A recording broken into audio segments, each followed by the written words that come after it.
Bonjour à tous, bonjour à toutes, j'espère que vous allez tous, c'est tout bien. On se retrouve aujourd'hui pour parler de la saison 2 de Squid Game, voilà. Une saison que, en fait, je saurais pas dire. C'est que je l'ai bien aimé, mais plus mitigé qu'autre chose. Alors, j'avais vu la saison 1, que j'avais bien aimé. Voilà. C'était pas non plus la grande saison ultime, évidemment. Mais la fin, voilà. Je l'avais bien aimé et je trouve qu'elle se suffisait à elle-même. Voilà.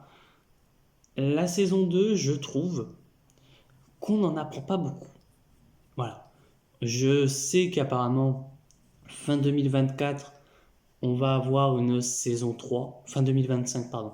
Une saison 3. Et c'est ça qui me gêne. C'est pourquoi. Pourquoi il y a besoin d'une saison 3. Autant on faisait finir toute la saison 2 d'une traite. Et puis basta. Alors c'est pas le défaut ultime.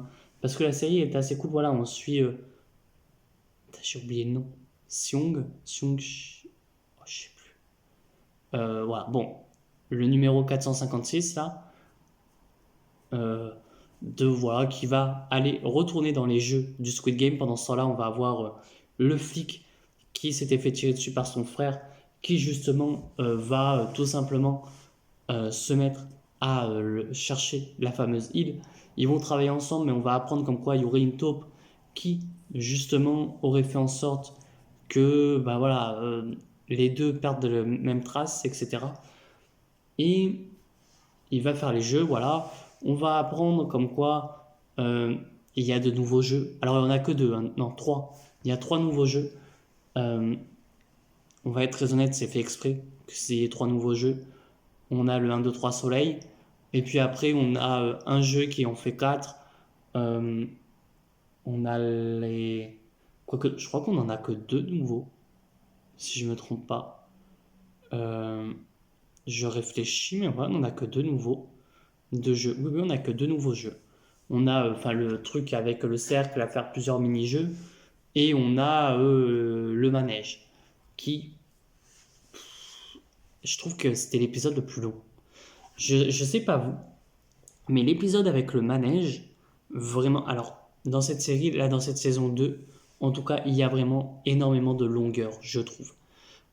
C'est pas pour dire, voilà, oui, oh, il pourrait arrêter les longueurs et ça. Non, non, il y a vraiment des longueurs. Et je trouve qu'elles sont même chiantes à des moments. Vraiment. Tu vois, par exemple, l'épisode, ça va spoiler. L'épisode avec le manège, vraiment, t'avais tout le côté où justement, euh, tout le long du machin, euh, on te fait numéro tant. Donc il faut que voilà, les personnages aillent, enfin, que voilà, ils soient au nombre du même numéro qui s'affiche, enfin, qui est dit à l'oral, et donc vont devoir aller voilà, dans des sortes de chambres pour justement être protégés. Voilà. Et après, ainsi de suite, ça change de numéro, etc. Je l'avoue, c'était cool au tout début, mais en fait, sauf que tout l'épisode se résume à ça, quasiment. J'aurais aimé comme quoi, et puis on en reviendra après, mais j'aurais aimé comme quoi, bah, on nous fasse comprendre que voilà, on nous montre que les numéros descendent, on voit qui sont les personnages principaux. Voilà, ça, il n'y a pas de souci, ça me gêne pas. En fait, ça me gêne pas dans le sens où tu comprends que cette saison, c'est pas la saison, la première saison. Où la première saison, vraiment, le personnage principal était numéro 456. Voilà. Là, on te fait comprendre que il y a plusieurs personnages principaux. Alors malheureusement, en voyant qu'il y a plusieurs personnages principaux, tu comprends très vite que ils vont pas mourir. Alors peut-être que si, hein, mais je trouve ça dommage que on mette pas vraiment des gros enjeux en mode que tu penses qu'ils vont mourir. Par exemple, à un moment donné, tu as. Comment il s'appelle bah, celui à lunettes avec sa mère, pour ceux qui ont vu la série, où à plusieurs moments, tu te dis putain, mais il aurait dû mourir. Alors, pas en mode. Voilà, mais tu es en mode. Ok, lui il va pas mourir, la grand-mère ne va pas mourir, celle qui a un enfant ne va pas mourir. Euh, j'ai oublié le nom. Euh, la fille, enfin, c'est qui était homme avant et qui du coup change de sexe. qui a décidé voilà, de devenir une femme parce qu'elle se sentait plus femme. Tu sais qu'elle ne va pas mourir. Bon, le personnage principal, tu sais qu'il ne va pas mourir. Est-ce que je spoil ou pas? Je sais pas. Il y a un truc qui est d'un. Quoique, c'est pas un spoil, parce qu'on voit dès le. Alors, le premier épisode, c'est vraiment toute la recherche, hein. Franchement, c'est l'épisode le plus long, je trouve, aussi, avec l'épisode du manège. À un moment donné, tu as la même chose qui se passe dans la saison 1. Voilà, sans trop spoiler, tu as la même chose qui se passe dans la saison 1, sauf que le seul souci, c'est qu'on l'avait déjà vu. Donc il n'y a rien qui fait la surprise en fait. C'est le seul souci. Moi j'aurais kiffé ne pas le voir du tout et que d'un coup on le voit débarquer.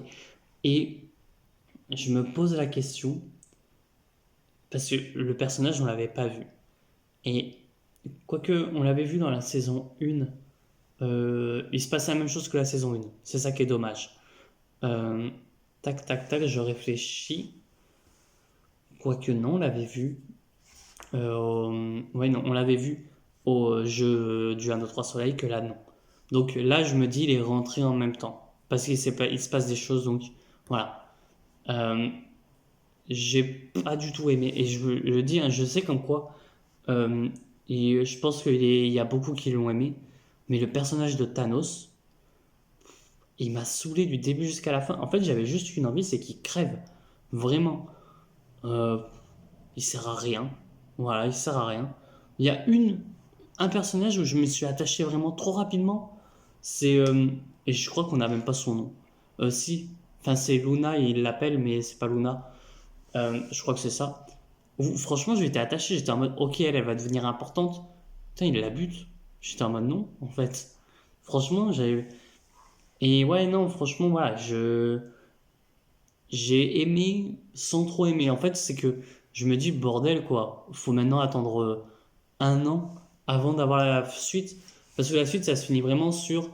euh, alors, j'ai envie de dire, bah, cache pas ton masque, mais c'est pour faire un truc dramatique. Dans la saison 3 ça, on va être très honnête. En mode, oui, voilà, il est là, il débarque, et il va enlever son masque, et il va faire, oh non, c'est toi. Je le sens bien gros comme une maison. Alors bon, pas si grave que ça, hein, évidemment. Mais bon, ça me fait chier, ça. De se dire qu'il va débarquer comme ça et que ça va être en mode numéro 456, voilà, c'est moi. Enfin bon. Et même, alors, tout le côté, alors, il y a un truc que j'ai du mal à comprendre, c'est le côté aussi, alors, on nous dit, voilà, cette fois-ci, maintenant, vous pourrez choisir euh, si vous voulez rester ou partir, mais par contre, vous avez une carte. Enfin, ils ont un badge, du coup, à chaque fois qu'ils choisissent. T'es en mode, à quoi ça sert, du coup? Dans un sens, à quoi sert le badge, tu vois? Enfin, je comprends pas. Euh, après, on va être très honnête là-dessus.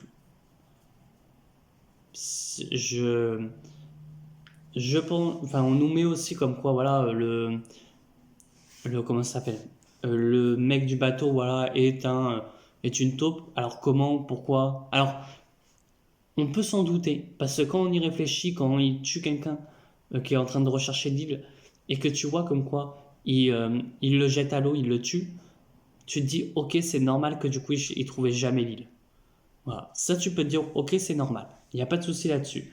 Et je me pose la question si du coup le second capitaine du bateau n'est pas aussi une taupe, du coup. Tu vois. En mode, c'est les deux qui connaissent très bien les environs, ils savent où est l'île, donc ils s'en approchent pas. Tu vois. Ça, je pense que ça pourrait être logique. Enfin voilà. Euh, J'aime beaucoup aussi que dans cette saison, euh, on nous mette alors, on nous met par moment, on a vraiment tous les points de vue. Le point de vue du maître du jeu, voilà, même si on en reviendra pas, mais dès que parce que de toute façon, il va y avoir les reviews séries qui vont arriver petit à petit sur la chaîne. Là, c'est vraiment une review à chaud par les séries, voilà. Voilà, il y aura de toute façon saison 1, 2 et après saison 3, mais là, c'est plus une vidéo comme ça. Comme bah, pour les réactions à chaud des films que je vois au cinéma, c'est pareil. Enfin voilà. Euh, et franchement, j'ai. Qu'est-ce que je voulais dire?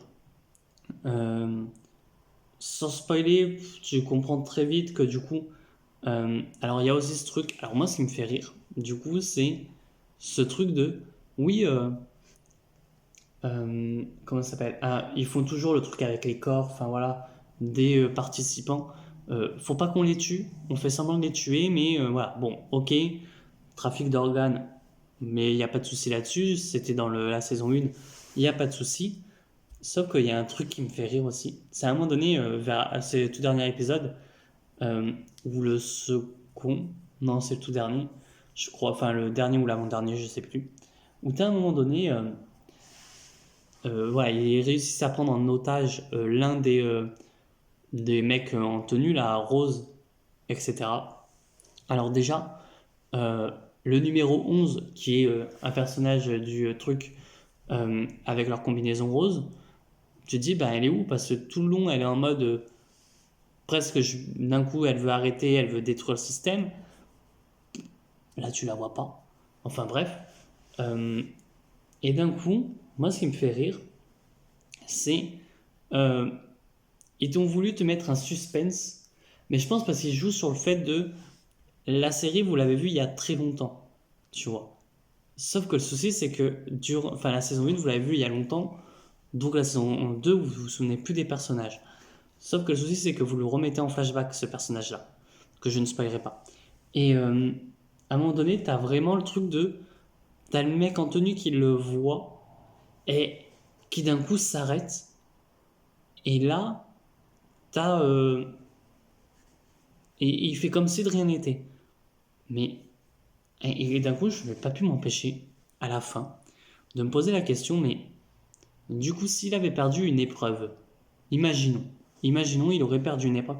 Et c'est pour ça que je me dis, à un moment donné, quand il se sépare avec le personnage principal, 456, euh, et lui, on le voit pas aller dans une salle. Est-ce que justement, euh, il a pu s'enfermer solo et qu'il s'en fout, tu vois, en mode, bah, c'est le maître du jeu, donc euh, on s'en fout. J'en sais rien, il se passerait quoi en fait? Est-ce qu'il peut mourir lui? Parce que bon, tu sais pas trop. Est-ce qu'il peut mourir réellement dans le jeu? Enfin voilà. C'est vraiment le seul truc, le seul petit défaut. Après voilà, c'est dommage franchement que la série s'arrête, enfin la saison 2 s'arrête sur le truc de fin en mode le maître du jeu qui débarque et dire vous avez perdu. C'est un peu chiant. Mais bon. Enfin voilà. Sur ce, dites-moi ce que vous avez pensé de la saison 2 de Squid Game. Franchement, il y aura des reviews de séries sur la chaîne même. Comme j'avais dit, c'est pour Sonic. Bah voilà, il y aura les reviews séries et en même temps ça parlera de Sonic. Enfin voilà. Et les séries seront liées aussi au film. Par exemple, si des séries sont des spin-off, pardon, à des films, ben ça ira dans le classement. Tu vois, dans le classement des films, voilà, etc. Enfin voilà. Sur ce, n'hésitez pas à vous abonner, à liker la vidéo et à partager. Et moi je vous dis à très bientôt et à très vite pour de prochaines vidéos. Allez, ciao tout le monde.